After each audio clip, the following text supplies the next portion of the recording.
السلام علیکم ورحمۃ اللہ وبرکاتہ۔ ناظرین، آپ نے پچھلی قسط میں سیرت النبی کی دیکھا کہ حضرت ابو ذر غفاری جب اسلام لائے اور انہوں نے مکہ المکرمہ میں جب اعلان کیا اپنے اسلام لانے کا تو انہیں اس قدر تکلیف پہنچائی گئی، اور اس کے بعد حضرت عباس رضی اللہ عنہ نے آپ کو چھڑایا، تو اس کے بعد آپ واپس اپنے بھائی کے پاس آ گئے جن کا نام انیس ہے۔ تو حضرت ابو ذر غفاری جب انیس اپنے بھائی کے پاس پہنچے تو فرماتے ہیں کہ انیس نے مجھ سے پوچھا تم کیا کر کے آئے ہو؟ میں نے جواب دیا مسلمان ہو گیا ہوں اور میں محمد صلی اللہ علیہ وسلم کی تصدیق کرتا ہوں۔ اس پر میرے بھائی انیس نے کہا میں بھی بتوں سے بیزار ہوں اور اسلام قبول کر چکا ہوں۔ اس کے بعد ہم دونوں اپنی والدہ کے پاس آئے تو وہ بولی مجھے پچھلے دین سے کوئی دلچسپی نہیں رہی، میں بھی اسلام قبول کر چکی ہوں، اللہ کے رسول کی تصدیق کر چکی ہوں۔ اس کے بعد ہم اپنی قوم غفار کے پاس آئے اور ان سے بات کی، ان میں سے آدھے تو اسی وقت ہی مسلمان ہو گئے۔ باقی لوگوں نے کہا جب رسول اللہ صلی اللہ علیہ وسلم تشریف لائیں گے تو ہم اس وقت مسلمان ہوں گے۔ چنانچہ آپ صلی اللہ علیہ وسلم جب مدینہ منورہ تشریف لائے تو قبیلہ غفار کے باقی لوگ بھی مسلمان ہو گئے۔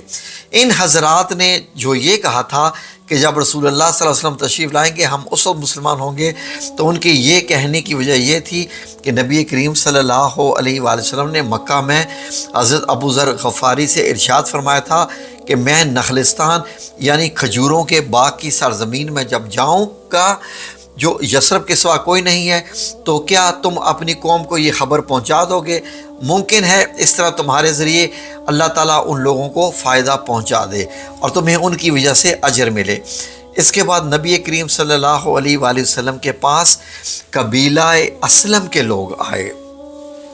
انہوں نے آپ سے عرض کیا اے اللہ کے رسول، ہم بھی اس بات پر مسلمان ہوتے ہیں جس پر ہمارے بھائی قبیلہ غفار کے لوگ مسلمان ہو گئے ہیں۔ نبی کریم صلی اللہ علیہ وسلم نے یہ سن کر فرمایا اللہ تعالیٰ غفار کے لوگوں پر مغفرت فرمائے اور قبیلہ اسلم کو بھی اللہ سلامت رکھے۔ یہ حضرت ابو ذر غفاری رضی اللہ عنہ ایک مرتبہ حج کے لیے مکہ گئے، طواف کے دوران کعبہ کے پاس ٹھہر گئے، لوگ ان کے چاروں طرف جمع ہو گئے۔ اس وقت انہوں نے لوگوں سے کہا بھلا بتاؤ تو تم میں سے کوئی سفر کے جانے کا ارادہ رکھتا ہے تو کیا وہ سفر کا سامان ساتھ نہیں لے کر جاتا؟ تو لوگوں نے کہا بے شک ساتھ لے کے جاتا ہے۔ تب آپ نے فرمایا تو پھر یاد رکھو قیامت کا سفر دنیا کے ہر سفر سے کہیں زیادہ لمبا ہے جس کا تم یہاں ارادہ کرتے ہو، اسی لیے اپنے ساتھ اس سفر کا وہ سامان لے جاؤ جو تمہیں فائدہ پہنچائے۔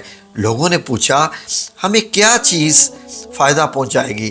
تو حضرت ابو ذر غفاری رضی اللہ عنہ بولے بلند مقصد کے لیے حج کرو، قیامت کا دن خیال کر کے ایسے دنوں میں روزے رکھو جو سخت گرمی کے دن ہوں، اور قبر کی وحشت اور اندھیرے کا خیال کرتے ہوئے رات کی تاریکی میں اٹھ کر نماز پڑھو۔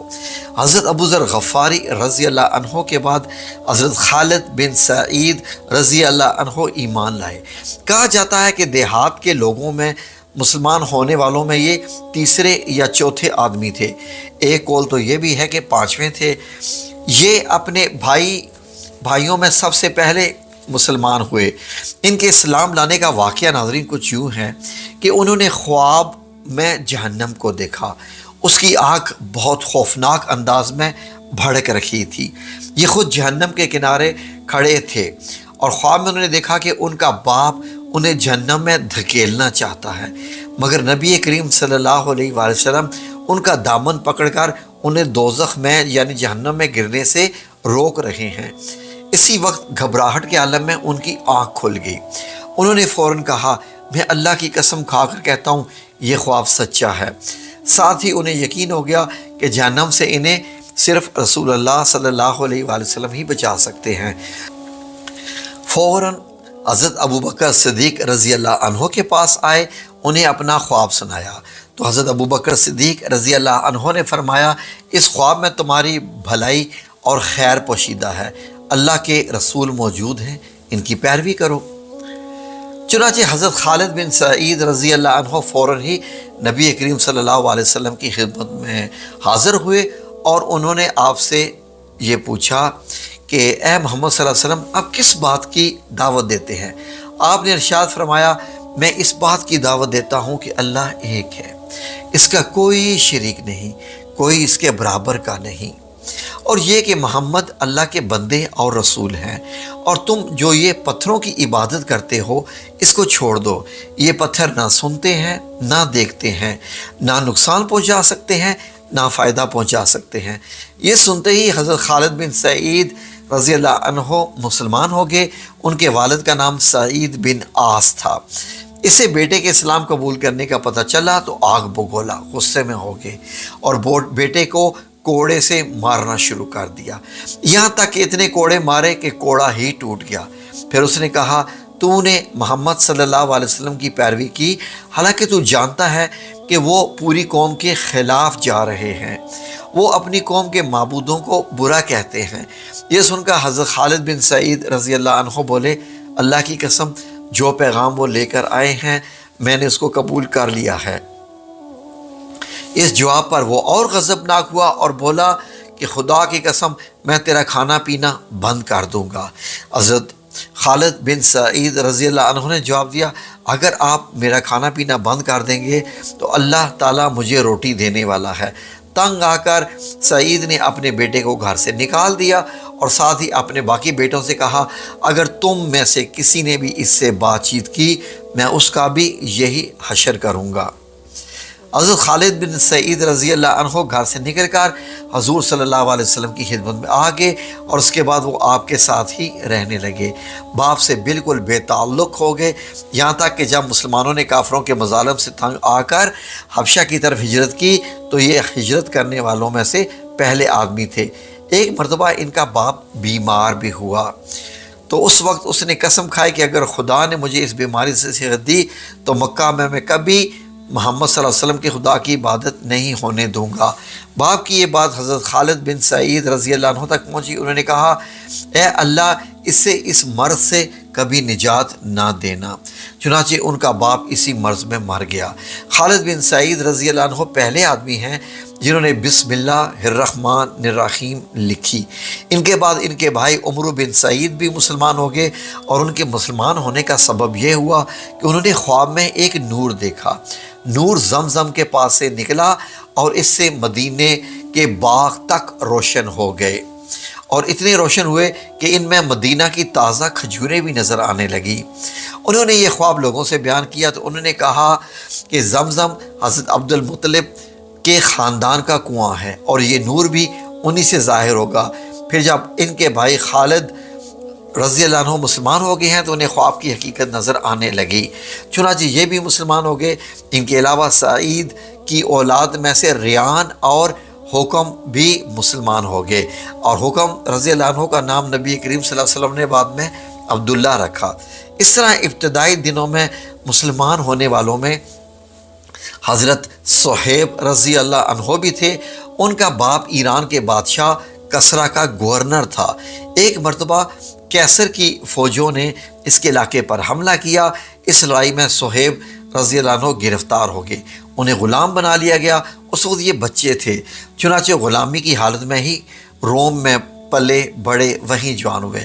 پھر عرب کے کچھ لوگوں نے انہیں خرید لیا اور فروخت کرنے کے لیے مکہ کے قریب عکاظ کے بازار میں لے آئے۔ اس بازار میں میلہ لگتا تھا، اس میلے میں غلاموں کی خرید و فروخت ہوتی تھی۔ میلے سے ایک شخص عبداللہ بن جدعان نے خرید لیا۔ اس طرح یہ مکہ میں غلامی کی زندگی گزار رہے تھے۔ نبی کریم صلی اللہ علیہ وآلہ وسلم کا ظہور ہو گیا، ان کے دل میں آئی کہ جا کر بات تو سنوں۔ یہ سوچ کر گھر سے نکلے۔ راستے میں ان کی ملاقات عمار بن یاسر رضی اللہ عنہ سے ہوئی۔ انہوں نے اس سے پوچھا صہیب کہاں جا رہے ہو؟ یہ فوراً بولے میں محمد صلی اللہ علیہ وآلہ وسلم کے پاس جا رہا ہوں تاکہ ان کی بات سنوں اور دیکھوں وہ کس چیز کی طرف دعوت دے رہے ہیں۔ یہ سن کر عمار بن یاسر رضی اللہ عنہ بولے میں بھی اسی ارادے سے گھر سے نکلا ہوں۔ یہ سن کر صہیب رضی اللہ عنہ بولے تب پھر اکٹھے ہی چلتے ہیں۔ اب دونوں ایک ساتھ قدم اٹھانے لگے۔ حضرت صہیب اور حضرت عمار رضی اللہ عنہ دونوں آپ صلی اللہ علیہ وسلم کی خدمت میں حاضر ہوئے اور آپ نے دونوں کو پاس بٹھا لیا۔ جب یہ بیٹھ گئے تو آپ نے ان کے سامنے اسلام پیش کیا اور قرآن کریم کی جو آیات آپ پر اس وقت تک نازل ہو چکی تھی وہ پڑھ کر سنائی۔ ان دونوں نے اسی وقت اسلام قبول کر لیا۔ اس روز شام تک یہ نبی کریم صلی اللہ علیہ وسلم کے پاس ہی رہے۔ شام کو دونوں چپکے سے آئے۔ حضرت عمار رضی اللہ عنہ سیدھا اپنے گھر پہنچے۔ ان کے ماں باپ نے ان سے پوچھا دن بھر کہاں تھے؟ انہوں نے فوراً ہی بتا دیا کہ وہ مسلمان ہو چکے ہیں اور ساتھ ہی ان کے سامنے بھی اسلام پیش کیا اور ان کے سامنے قرآن مجید کا جو حصہ جو قرآن مجید کا حصہ یاد تھا وہ ان کے سامنے تلاوت کیا۔ ان دونوں کو یہ کلام بہت پسند آیا، یعنی حضرت عمار رضی اللہ عنہ کے والدین کو۔ دونوں فوراً ہی بیٹے کے ہاتھ پر مسلمان ہو گئے۔ اسی بنیاد پر نبی کریم صلی اللہ علیہ وآلہ وسلم حضرت عمار بن یاسر رضی اللہ عنہ کو الطیب المطیب کہا کرتے تھے، یعنی پاک باز اور پاک کرنے والے۔ اس طرح حضرت عمران رضی اللہ عنہ اسلام لائے تو کچھ عرصہ بعد ان کے والد حضرت حسین رضی اللہ عنہ بھی مسلمان ہو گئے۔ ان کے اسلام لانے کی تفصیل یوں ہے۔ ایک مرتبہ قریش کے لوگ نبی کریم صلی اللہ علیہ وآلہ وسلم سے ملاقات کے لیے آئے۔ ان میں حضرت حسین رضی اللہ عنہ بھی تھے۔ قریش کے لوگ تو باہر رہ گئے اور حسین رضی اللہ عنہ اندر چلے گئے۔ نبی کریم صلی اللہ علیہ وآلہ وسلم نے انہیں دیکھ کر فرمایا ان بزرگ کو جگہ دو۔ جب وہ بیٹھ گئے تب حضرت حسین نے کہا یہ آپ کے بارے میں ہمیں کیسی باتیں معلوم ہو رہی ہیں؟ آپ ہمارے معبودوں کو برا کہتے ہیں۔ جی تو آپ صلی اللہ علیہ وسلم نے ارشاد فرمایا اے حسین آپ کتنے معبودوں کو پوچھتے ہیں؟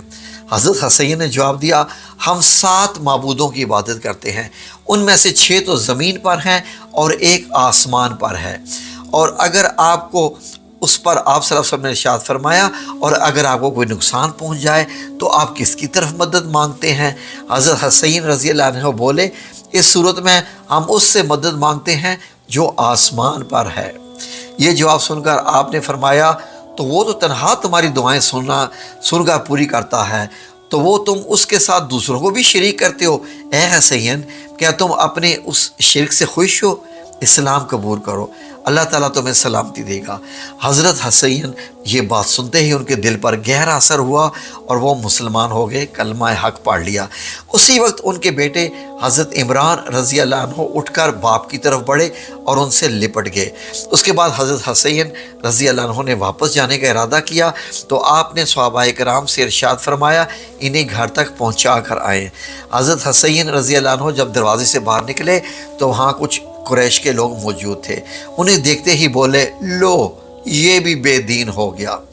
اس کے بعد وہ سب لوگ اپنے گھروں کو لوٹ گئے اور صحابہ اکرام نے حضرت حسین رضی اللہ عنہ کو ان کے گھر تک پہنچایا۔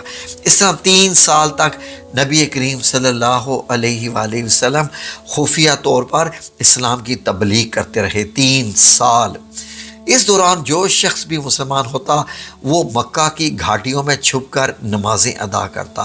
پھر ایک دن ایسا بھی ہوا کہ حضرت سعد بن ابی وقاص رضی اللہ عنہ کچھ دوسرے صحابہ کے ساتھ مکہ کی ایک گھاٹی میں تھے کہ اچانک وہاں قریش کی ایک جماعت پہنچ گئی۔ اس وقت صحابہ نماز پڑھ رہے تھے اور مشرکوں کو یہ دیکھ کر بہت غصہ آیا، وہ ان پر چڑھ دوڑے۔ مشرکوں کو یہ دیکھ کر بہت غصہ آیا تو ساتھ میں برا بلا بھی کہہ رہے تھے۔ ایسے میں حضرت سعد بن ابی وقاص میں ان میں سے ایک کو پکڑ لیا اور اس کو ایک ضرب لگائی۔ اس سے اس کی کھال پھٹ گئی، خون بہہ نکلا۔ یہ پہلا خون ہے جو اسلام کے نام پر بہایا گیا تھا حضرت سعد بن ابی وقاص نے۔ ظاہر ہے کہ انہوں نے اپنے آپ کو بچانے کے لیے اور چھڑانے کے لیے ہی، کیونکہ یہ مشرک لوگ مارنا شروع کر دیا تھا انہوں نے صحابہ کرام کو۔ اب قریشی دشمنی پر اتر آئے کیونکہ بات تو اب خون بہا پہ شروع ہو گئی۔ اسی بنا پر نبی کریم صلی اللہ علیہ وآلہ وسلم حضرت ارقم رضی اللہ عنہ کے مکان پر تشریف لائے تاکہ دشمنوں سے بچاؤ رہے۔ اس طرح حضرت ارقم رضی اللہ عنہ کا یہ مکان اسلام کا پہلا مرکز بن گیا۔ ناظرین یہ دار ارقم وہی جگہ ہے جہاں آج کل مکہ المکرمہ میں ایک اسلامک لائبریری ہے اور اس کا نام دار ارقم ہے، لوگ وہاں جاتے رہتے ہیں۔ تو یہ وہ مکان ہے جو حضرت ارقم رضی اللہ عنہ کا مکان ہوا کرتا تھا۔ اس مکان کو دار ارقم کہا جاتا ہے، اور نبی کریم صلی اللہ علیہ وسلم کے دار ارقم میں تشریف لانے سے پہلے لوگوں کی ایک جماعت مسلمان ہو چکی تھی۔ اب نماز دار ارقم میں ادا ہونے لگی۔ نبی کریم صلی اللہ علیہ وآلہ وسلم صحابہ اکرام کو وہیں پر نماز پڑھاتے، وہیں بیٹھ کر عبادت کرتے اور مسلمانوں کو دین کی تعلیم دیتے۔ اس طرح 3 سال گزر گئے۔ پھر اللہ تعالیٰ نے آپ کو اعلانیہ طور پر تبلیغ کرنے کا حکم فرمایا۔ اعلانیہ تبلیغ کی ابتدا بھی دار ارقم ہی سے ہوئی۔ پہلے آپ یہاں خفیہ طور پر دعوت دیتے رہتے تھے، یہاں تک کہ اللہ تعالیٰ نے سورہ شعراء میں آپ کو حکم فرمایا اور آپ اپنے نزدیک کے اہل خاندان کو ڈرائیے۔ یہ حکم ملتے ہی آپ کافی پریشان ہوئے، یہاں تک کہ آپ کی پھوپھیوں نے خیال کیا کہ آپ کچھ بیمار ہیں۔ چنانچہ وہ آپ کی بیمار پرسی کے لیے آپ کے پاس آئیں۔ تب آپ نے ان سے فرمایا، میں بیمار نہیں ہوں، بلکہ اللہ تعالیٰ نے مجھے حکم دیا ہے کہ میں اپنے قریبی رشتہ داروں کو آخرت کے عذاب سے ڈراؤں، اس لیے چاہتا ہوں کہ تمام بنی عبد المطلب کو جمع کروں اور انہیں اللہ کی طرف آنے کی دعوت دوں۔ یہ سن کر آپ کی پھوپھیوں نے کہا، ضرور جمع کریں، مگر ابو لہب کو نہ بلائیے گا، کیونکہ وہ ہرگز آپ کی بات نہیں مانے گا۔ ابو لہب کا دوسرا نام عبد العزیٰ تھا۔ یہ آپ کا چچا تھا اور بڑا خوبصورت تھا، مگر سنگ دل اور مغرور تھا۔ دوسرے دن نبی کریم صلی اللہ علیہ وآلہ وسلم نے بنی عبد المطلب کے پاس دعوت بھیجی۔ اس پر وہ سب آپ کے ہاں جمع ہو گئے۔ ان میں ابو لہب بھی تھا۔ اس نے کہا، یہ تمہارے چچا اور ان کی اولادیں جمع ہیں، تم جو کچھ کہنا چاہتے ہو اور کہو، اور اپنی بے دینی کو چھوڑ دو۔ ساتھ ہی تم یہ بھی سمجھ لو کہ تمہاری قوم میں یعنی ہم میں سے اتنی طاقت نہیں ہے کہ تمہاری خاطر سارے عربوں سے دشمنی لے سکیں، لہٰذا اگر تم اپنے معاملے پر اڑے رہے تو خود تمہارے خاندان والوں ہی سب سے زیادہ فرض ہوگا کہ تمہیں پکڑ کر قید کر دیں، کیونکہ قریش کے تمام خاندان اور قبیلے تم پر چڑھ دوڑیں۔ اس سے تو بہتر یہی ہوگا کہ ہم ہی تمہیں قید کر دیں۔ اور میرے بھتیجے، حقیقت یہ ہے کہ تم نے جو چیز اپنے رشتہ داروں کے سامنے پیش کی ہے، اس سے بدتر چیز کسی اور شخص نے آج تک پیش نہیں کی۔ ثم نعوذ باللہ، ثم نعوذ باللہ۔ آپ نے اس کی بات کی طرف کوئی توجہ نہیں فرمائی اور حاضرین کو اللہ کا پیغام سنایا۔ آپ نے فرمایا، اے قریش، کہو کہ اللہ کے سوا کوئی معبود نہیں اور محمد صلی اللہ علیہ وآلہ وسلم اللہ کے رسول ہیں۔ آپ نے ان سے یہ بھی فرمایا، اے قریش، اپنی جانوں کو جہنم کی آگ سے بچاؤ۔ وہاں صرف آپ کے رشتہ دار ہی جمع نہیں ہوں گے، بلکہ قریش کے دوسرے قبیلے بھی موجود تھے، اس لیے آپ نے ان قبیلوں کے نام لے لے کر انہیں مخاطب فرمایا، یعنی آپ نے یہ الفاظ ادا فرمائے، اے بنی ہاشم، اپنی جانوں کو جہنم کے عذاب سے بچا لو۔ اے بنی عبد الشمس، اپنی جانوں کو جہنم کی آگ سے بچاؤ۔ اے بنی عبد المناف، اے بنی زہرہ، اے کعب بن لوی، اے بنی مرو بن کعب، اپنی جانوں کو جہنم کی آگ سے بچاؤ۔ اے صفیہ، محمد صلی اللہ علیہ وآلہ وسلم کی پھوپھی، اپنے آپ کو جہنم کی آگ سے بچاؤ۔ ایک روایت کے مطابق آپ نے یہ الفاظ بھی ارشاد فرمائے، نہ میں دنیا میں تمہیں فائدہ پہنچا سکتا ہوں اور نہ آخرت میں کوئی فائدہ پہنچانے کا اختیار رکھتا ہوں، سوائے اس صورت میں کہ تم کہو لا الہ الا اللہ محمد رسول اللہ۔ چونکہ تمہاری مجھ سے رشتہ داری ہے، اس لیے اس کے بھروسے پر کفر اور شرک کے اندھیرے میں گم نہ رہنا۔ اس پر ابو لہب آگ بگولا ہو گیا۔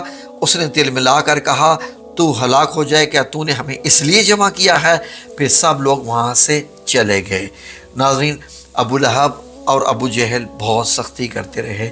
آگے آنے والی قسطوں میں آپ دیکھیں گے کہ ابو لہب کے نام پہ تو اللہ رب العزت نے ایک صورت بھی اتار دی جس میں ابو لہب اور اس کی بیوی کی جہنم میں منظر بتائے۔ جزاکم اللہ خیر۔ ہماری دعا ہے کہ آپ یہ سیرت النبی سنتے رہیں تاکہ مدینہ، مکہ اور رسول اللہ صلی اللہ علیہ وسلم اور اللہ آپ کے دل میں گھر کر جائیں اور آپ کی زندگی جو ہے وہ اسلام سے منور ہو جائے. آمین یا رب العالمین.